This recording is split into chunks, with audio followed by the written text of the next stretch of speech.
Assalamualaikum warahmatullahi wabarakatuh. Jumpa lagi teman. Yuk kita langsung aja ke bagian berikutnya.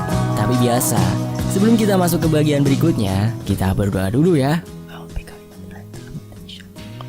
Bismillahirrahmanirrahim. Allahumma sholli ala sayyidina Muhammad sallallahu alaihi wasallam. Oke teman-teman, kita masuk ke ceritanya.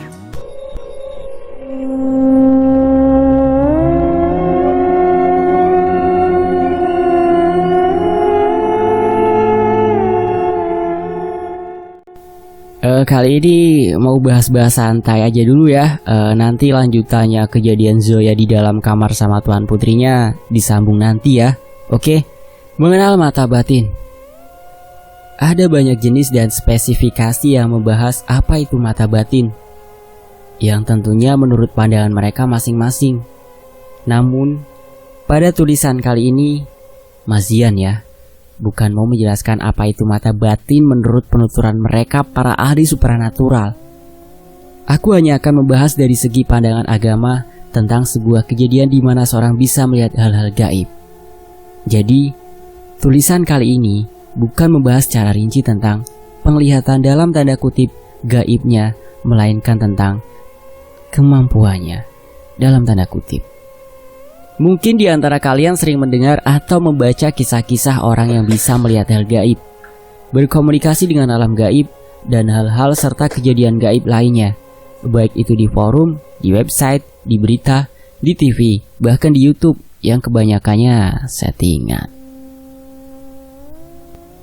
Karena sering membaca cerita atau menonton tayangan di YouTube, akhirnya kalian menjadi berpikir, wah, aku jadi pengen bisa juga dong, atau bagaimana ya cara supaya bisa gitu? Atau apapun itu yang ada di pikiran kalian yang membuat kalian tertarik hingga ingin memiliki kemampuan spiritual itu juga. Bener gak? Ayo jujur aja teman-teman. Tapi sebelum kalian menguatkan keinginan untuk menjadi bagian orang sakti, sebaiknya simak dulu ya tulisannya Mazian ini. Hehe, sebenarnya gak sedikit loh di YouTube itu yang kontennya hanya settingan. Orang yang mata batinnya terbuka bukan hanya mampu melihat kejadian gaib yang ada di hadapannya, tapi juga bisa melihat kejadian yang ada di balik layar sekalipun, asalkan tim kameramen mau bekerja sama. Kok bisa? Bagaimana bisa terjadi? Gini, orang yang punya tingkatan spiritual tinggi, dia mampu membukakan pembatas pandangan melalui media.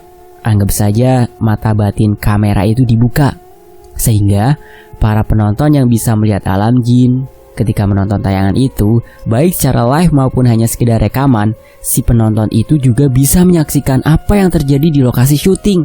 Misal, di dalam tayangan itu, si pembawa acara bilang, "Di bawah pohon sana ada sosok wanita."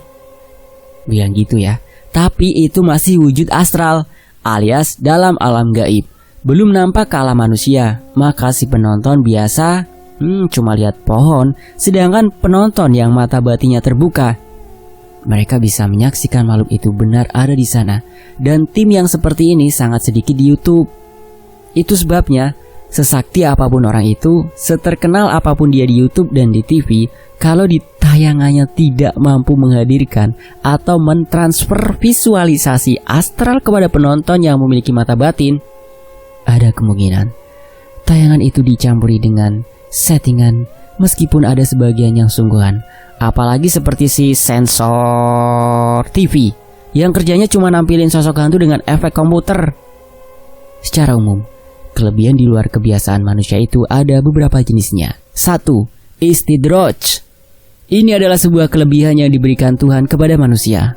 Hanya saja ini diberikan atas dasar tidak suka. Ini pun ada beberapa jenisnya. Mulai dari diberikan karena menguji iman, misal orang biasa yang bisa tapi berinteraksi dengan hal gaib, yang mana nanti ujung-ujungnya bisa membuat dia terjerumus. Misal apa-apa minta bantuan sama jin dan lain-lain. Contohnya ya seperti anak indigo, ya tapi gak semua ya teman-teman ya. Gak sedikit kan yang dia malah terjerumus, bahkan menjerumuskan orang lain, karena katanya bisa berkomunikasi dengan alam gaib. Akhirnya asal ketemu penunggu tempat angker aja dibilang itu arwah si Anu. Ya, itu kebodohan yang membodohkan masyarakat. Jenis istidraj yang paling parah itu adalah istidraj yang dicari. Kok bisa? Dicari gimana? Misalnya ya, kamu bisa dengan cara tirakat, ritual, bertapa, dan lain-lain. Ingin memperoleh kesaktian dan kehebatan di atas manusia secara umum.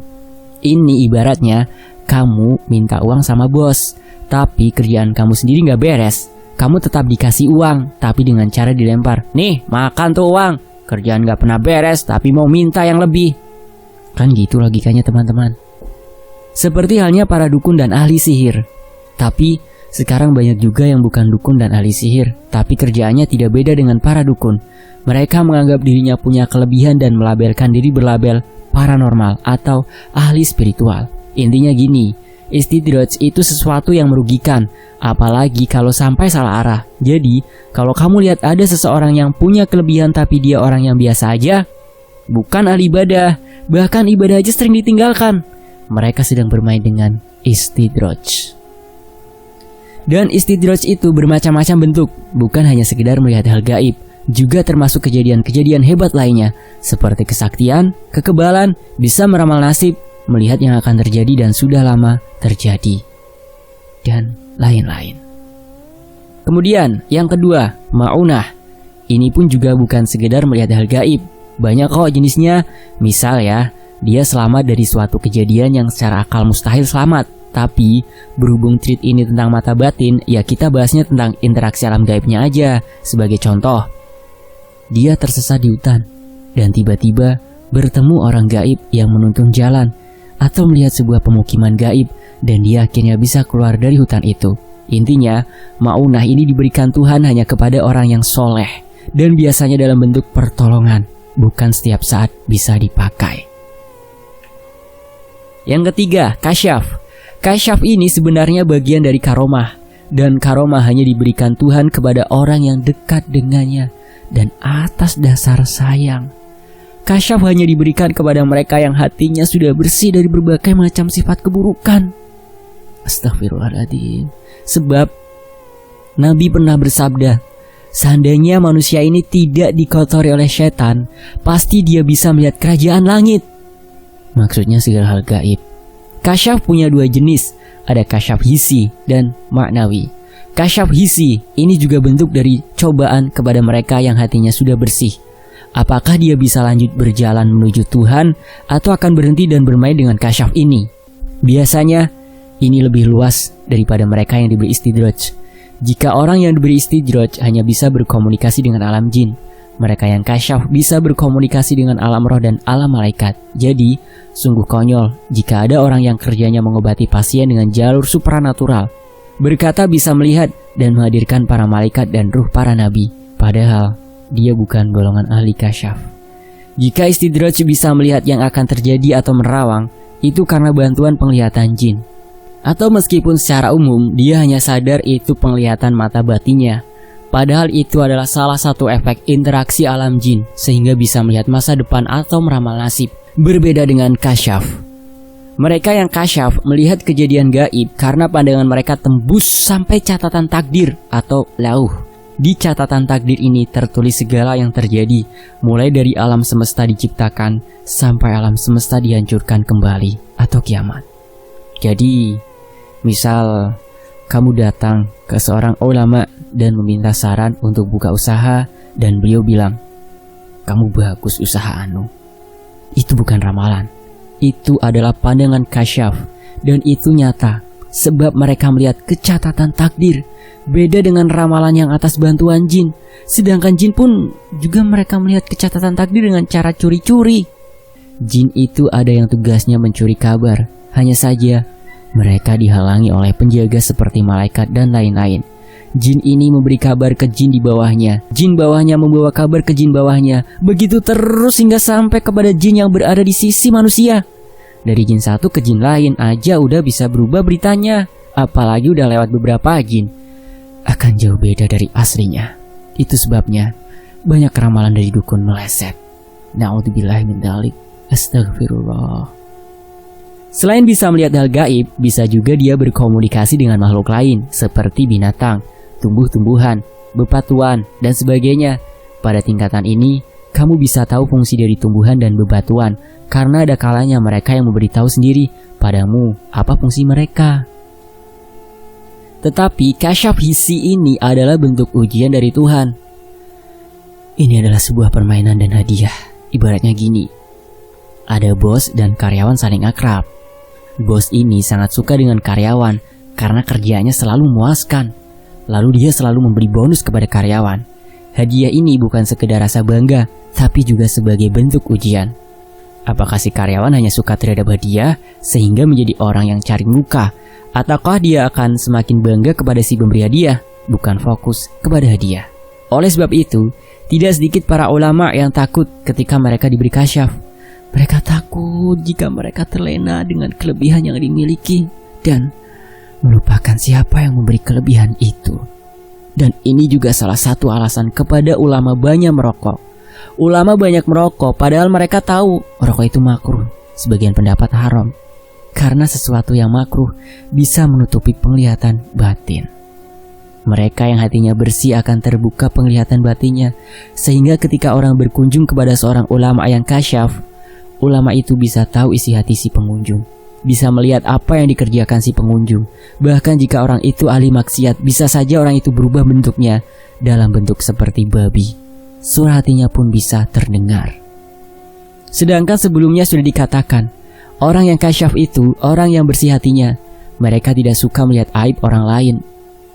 Sebab itulah mereka ada yang merokok jika di tengah orang banyak, agar kemakruhan itu bisa menutup pandangan kasyaf mereka, sehingga aib seseorang tidak bisa lagi mereka lihat. Jadi, jangan pernah untuk berprasangka jahat kepada ulama yang merokok. Itu katanya ulama sepuh, tahu soal agama tapi masih merokok. Kualat baru tahu rasa kau. Sedangkan bentuk kasyaf lain adalah kasyaf maknawi. Ini bukan lagi pada tingkatan ujian, namun sudah tingkat tanpa batas. Mereka yang diberikan ini bisa memandang Tuhan. Bukan berarti kelihatan bentuk Tuhannya, melainkan pandangan mereka tidak pernah bisa lepas dari Tuhan. Jika kita orang biasa susah untuk mengingat Allah, justru mereka sangat sulit atau bahkan mustahil lupa dengan Allah. Sebab orang pada tingkatan ini setiap pandangannya selalu dapat menghadirkan Tuhan. Maksudnya gini nih, saat pandangan menghadap sesuatu, misal melihat pohon, di hatinya memandang indahnya pohon itu, betapa mulianya zat yang menciptakan pepohonan sebagai pelengkap kehidupan manusia. Ya pokoknya apapun yang dipandang selalu berkaitan dengan Tuhan. Orang seperti ini, segala alam rahasia sudah terbuka. Bahkan mereka bisa memperbanyak diri mereka, dan semuanya itu asli. Bukan hanya satu asli dan yang lain hanya bayangan atau kloningan. Oke, setelah teman-teman tahu beberapa jenis di atas, teman-teman tahu sendiri kan bahwa kita, baik itu aku, kamu, dan mereka yang suka tayang di TV dan YouTube, kita semua dalam posisi yang tidak aman. Sebab kelebihan yang dimiliki adalah sebuah istidraj, yaitu kelebihan yang bisa menjerumuskan kepada kesesatan dan diberikan pun atas dasar bukan karena Tuhan sayang. Hati-hati ya dengan istidraj. Jadi bersyukurlah kalian yang masih hidup normal seperti pada umumnya, yang tidak pernah berinteraksi dengan dunia gaib. Jangan pernah sekali-sekali merasa iri dengan orang yang punya kelebihan dalam hal gaib, karena kamu lebih aman dari mereka. Dan jangan sekali-sekali mencoba mencari tahu bagaimana agar dapat berinteraksi dengan dunia gaib, sehingga mencari amalan seperti zikir atau ritual seperti puasa putih dan segala macam yang aneh-aneh. Bahkan yang lebih parah, sampai membeli barang mistis kepada ahli supranatural yang bisa membuka aura gaib. Nggak usahlah melakukan hal-hal semacam itu. Kalau kalian bukan orang ahli ibadah, bukan orang alim, lalu kalian mati dan banyak dosa, minimal kalian disiksa atas dosa kalian. Setelah semua dosa diperhitungkan habis karena disiksa, kalian bakalan ditarik surga. Beda halnya dengan mereka yang bermain-main dengan hal gaib sampai berlebihan. Misalnya sampai berlabel ahli supranatural, pakar spiritual, dan paranormal. Atau apapun itu yang berani membuka jasa ramalan, membaca nasib, main tarot, jasa pelet dan pengasihan, jasa isi pusaka, dan bahkan jadi dukun. Itu mereka yang memakai kekuatan jin akan mati dalam keadaan menyekutukan Tuhan. Mereka akan kekal selamanya di neraka tanpa batas. Jadi, bersyukurlah atas apa yang dimiliki sekarang. Sebab, jika kamu mencoba masuk ke ranah yang berkaitan dengan hal gaib, belum tentu kamu bisa membedakan mana yang menyesatkan dan dilarang agama, dan mana yang masih dalam batas aman. Dan satu pesan lagi bagi kalian para teman-teman setia penyimak cerita kisah di sini.